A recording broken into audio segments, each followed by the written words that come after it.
Xin chào các bạn, hôm nay thì cô sẽ chia sẻ với các bạn về từ vựng tiếng Trung, chủ đề các bệnh thường gặp. Như vậy thì cuộc sống chúng ta khi mà chúng ta gặp những căn bệnh khó và chúng ta có thể giúp để dịch cho bác sĩ, hoặc là bác sĩ có thể nói để chúng ta phiên dịch lại cho bệnh nhân những cái trường hợp mà phải dùng đến ngoại ngữ. Thì hôm nay cô sẽ chia sẻ đến với các bạn. Ví dụ như cái từ là gì nhỉ? Sốt nhẹ. Sốt nhẹ chúng ta sẽ đọc là ti rợ. Ti rợ, sốt nhẹ. Vậy chúng ta sẽ viết như sau với từ ti rợ là sốt nhẹ hay còn gọi là sốt thấp. Từ ti bộ nhân, okay. Thị họ.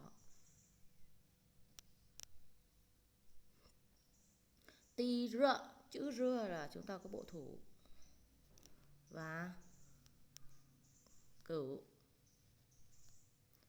gạch một gạch đúng không? Ở dưới thì chúng ta sẽ có bộ hỏa, hỏa lửa đúng không nào? Đọc là ti rợ. Ti rợ.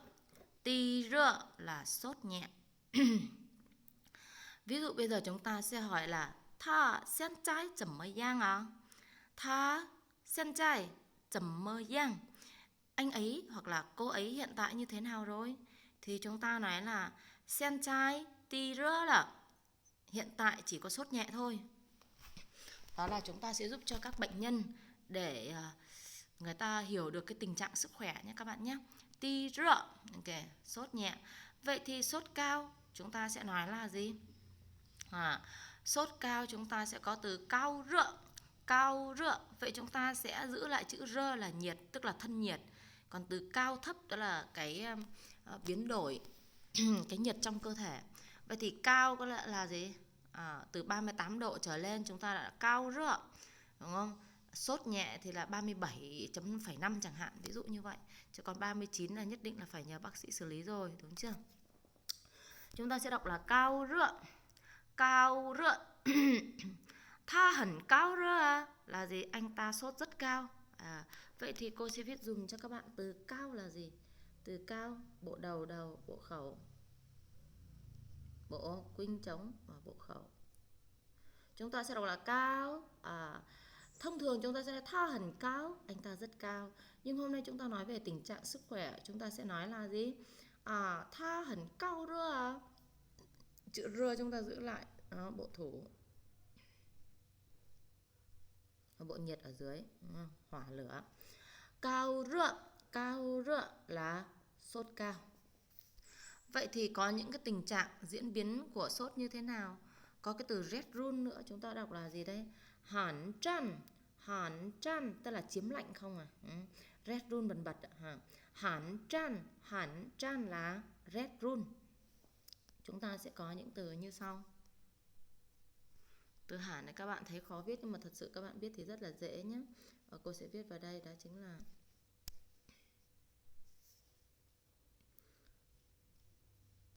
bộ này bộ miên mái nhà, các bạn nhìn thấy không? Nhất, nhất ngang trước sổ sau, đóng và phẩy, đúng không? Đấy. Và chúng ta sẽ có gì? Bộ băng ở dưới. Hẳn trăn. Hẳn trăn. Vậy thì từ trăn chúng ta sẽ viết như sau các bạn. Hẳn trăn. Ok. Hẳn trăn. Hẳn trăn là rét run.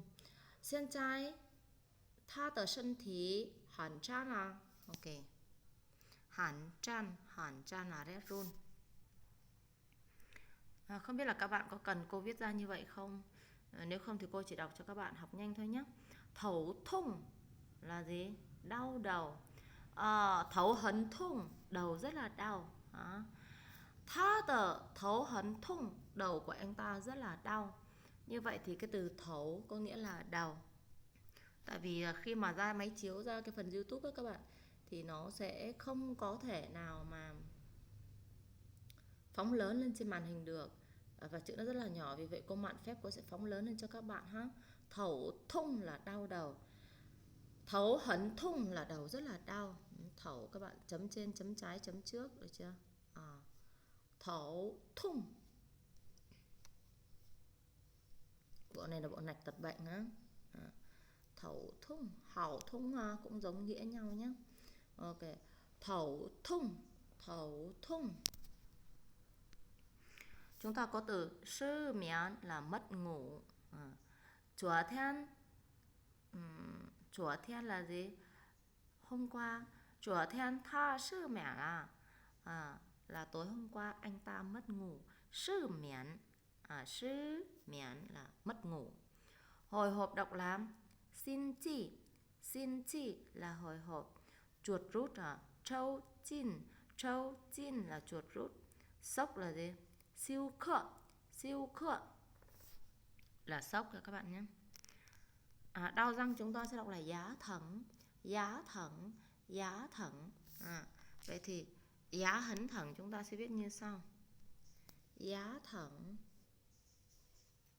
Nha răng các bạn, 1, 2, 3, 4. Thẳng, bộ nạch tật bệnh nữa các bạn. Truy theo sau, truy đi chậm, đúng không? Giá thẳng, giá hấn thẳng. Ủa tơ giá hấn thẳng, răng của tôi rất là đau, đúng không? Vậy thì gì đây? Cần đi bệnh viện khám bệnh thì chúng ta nói là gì đây? Yao truy y yuan khám bệnh họ. Khám bệnh là khám bệnh, y yuan là bệnh viện. Wo truy tôi đi.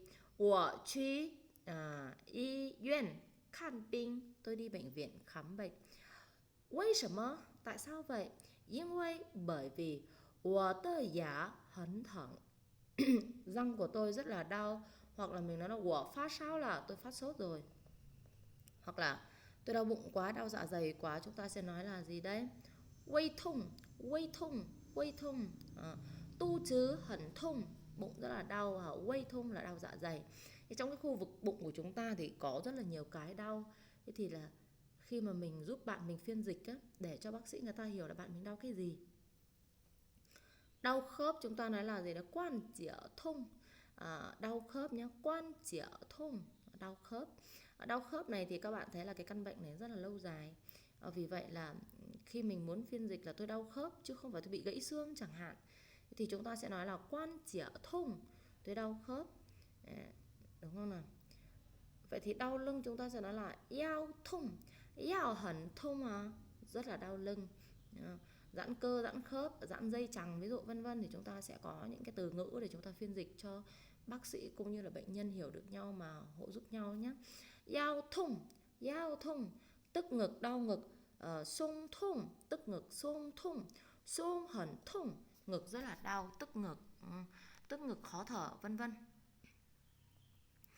Đau bụng cấp tính chúng ta sẽ nói là chỉ phụ thông. Đột nhiên đau bụng chứ không phải đau thường xuyên, đúng không? Ví dụ như đau thường xuyên người ta biết người ta đau bao tử chẳng hạn, nhưng mà đột nhiên đau bụng, ví dụ ăn phải đồ ăn không tốt chẳng hạn, đúng không? Vân vân thì người ta gọi là đau bụng cấp tính. Còn mãn tính tức là đau dài ngày nào cũng đau. Chỉ phụ thông. Chuyển sân thẳng thông là toàn thân đau nhức. Chuyển sân thẳng thông, toàn thân đau nhức. Mỏi cơ, mỏi bắp, mỏi các kiểu thì bác sĩ người ta sẽ cho thuốc các bạn nha. Chán ăn đọc là sử uy bù chân là chán ăn. Thế buồn nôn chúng ta sẽ nói là ở xin, buồn nôn. Nôn mửa, 呕thu. Tha 呕thu là anh ta nôn mửa nhiều rồi. Ok. Chướng bụng là phụ trang. Tiêu chảy mãn tính, mãn sinh phụ xia. Tiêu chảy mãn tính. Táo bón mãn tính tức là khó đi đại tiện, mình gọi là khó đi cầu đấy, đúng không? Mãn sinh biện mi. Sốt chúng ta sẽ gọi là pha sao. Pha sao là anh ta phát sốt rồi, cô ta sốt rồi. Ok. Đầu váng mà mắt hoa tức là chóng mặt đấy. Thấu huân dẹn hoa tức là nhìn đom đóm ở trước mắt không đó. Thấu huân dẹn hoa. Ù tai đọc là ở miệng. Ù tai hay còn gọi là thủng màng nhĩ đó. Ở miệng. Viêm họng. Sáng trừ thắng. Ho khan can khứa, chảy nước mũi. Liếu bí thi, chảy nước mũi hả? Yếu liếu bí thi má, có chảy nước mũi không? Ho khan là can khứa. Rã rời uể oải ủ rũ chúng ta đọc mấy精神tức là tinh thần hả? mấy精神là rã rời, uể oải, ủ rũ. Thế còn bị bệnh thần kinh người ta sẽ nói là gì đây? Sẩn kinh病. Ok. Xiao hoa bù liang là tiêu hóa kém. Còn huyết áp cao chúng ta sẽ đọc là gì đây? Xẻ da cao là huyết áp cao, thường thường đối với những người lớn tuổi. Tha sư lão rẩn,所以xẻ da cao. Cô ấy hoặc là ông ấy già rồi cho nên huyết áp nó thường cao, đúng không? Ngất xỉu, chiếng chỏa, chiếng chỏa, chiếng chỏa, ngất xỉu. Cái từ này có khó không các bạn? Chiếng chỏa, có biết dùng cho các bạn cái từ này nhá. Chiếng chỏa, bộ tâm tâm à? Bộ đầu đầu, bộ khẩu và bộ tiểu nhỏ. Chiếng chỏa, bộ này hán bờ, hai cái râu. Chiếng chỏa khiếm thiếu. Ok. Chúng ta sẽ đọc là gì? Chiếng chỏa ngất xỉu.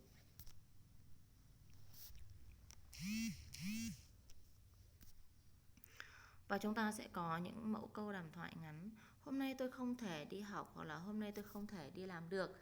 Chúng ta sẽ đọc cái mẫu câu như sau. 今天我不能上课.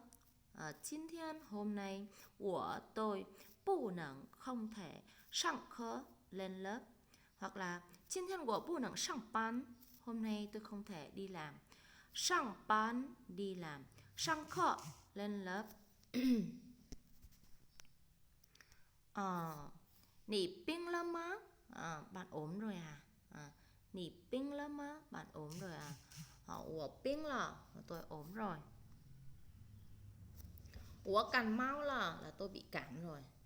Thấu thận, đau đầu, phát sao, phát sốt, hái dầu, tiễn, khứa sâu, còn hơi ho nữa. Tiếp tục. Chầm mất cảm máu lắm. Sao lại bị cảm thế? Sao lại bị cảm thế? Chúng ta sẽ nói là 前天我去看了一场足球比赛，回来的时候下雨了，我没带伞，所以感冒了. Chúng ta sẽ nói là gì? 2 hôm trước tôi đi xem trận đấu bóng đá. Khi về thì trời mưa, hoặc là lúc về trời mưa đều được. Tôi không mang ô, tôi không mang dù nên bị cảm. Người ta sẽ hỏi là 为什么你生病了? Tại sao bạn lại bị bệnh thế? Là bởi vì như thế này như thế kia. Tiếp tục. Chúng ta sẽ có những mẫu câu tiếp theo. Đi bệnh viện khám bệnh chưa? 去医院看病了吗? 去医院看病了吗? Đi bệnh viện khám bệnh rồi chưa? Y院 là bệnh viện, khám bệnh là khám bệnh. Y sinh xua sức cảm mạo. Y sinh xua sức cảm mạo có nghĩa là y sinh là bác sĩ, xua nói, sư là cảm mạo. Bác sĩ nói là bị cảm mạo. Kế của khai là y tiện giao, tức là kê cho tôi đơn thuốc hoặc là một số thuốc. Yêu tả là y chân, và gì lại tiêm nữa, tiêm một mũi là tả là y chân, tiêm một mũi.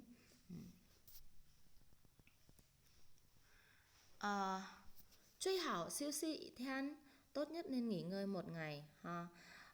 Còn nếu như mà mình xin phép thì mình nói là gì đấy? Chỉnh tra y thiên, hoặc là lẻng thiên, hoặc là san thiên, hoặc là gì đấy? Sư thiên, ủ thiên, vân vân. Nếu như các bạn bệnh thì các bạn có thể viết đơn xin phép. Ở đây là những cái căn bệnh thường gặp mà chúng ta muốn giúp cho người bạn của mình phiên dịch cho bác sĩ cũng như là bệnh nhân. Bác sĩ chúng ta sẽ đọc là y sinh, chào y sinh là gọi bác sĩ, tha biếng là anh ta bị bệnh rồi, tha pha sao là những căn bệnh. Đó thì cô sẽ chia sẻ với những cái chủ đề là gọi là gì các bạn nhỉ? Chủ đề là gì? Các bạn nhớ không? Chủ đề là gì nhỉ? Các bệnh thường gặp thôi. Còn những bệnh nguy hiểm nữa thì các bạn phải nâng cao trình độ nhé. Và chúng ta sẽ cùng nghiên cứu học tập để chia sẻ kiến thức đến nhiều người. Tí rợ, cao rợ, hẳn chăn, pha, sáu, cản, mau, tấn tầng. Hiện tại là chai chan hả? Ok.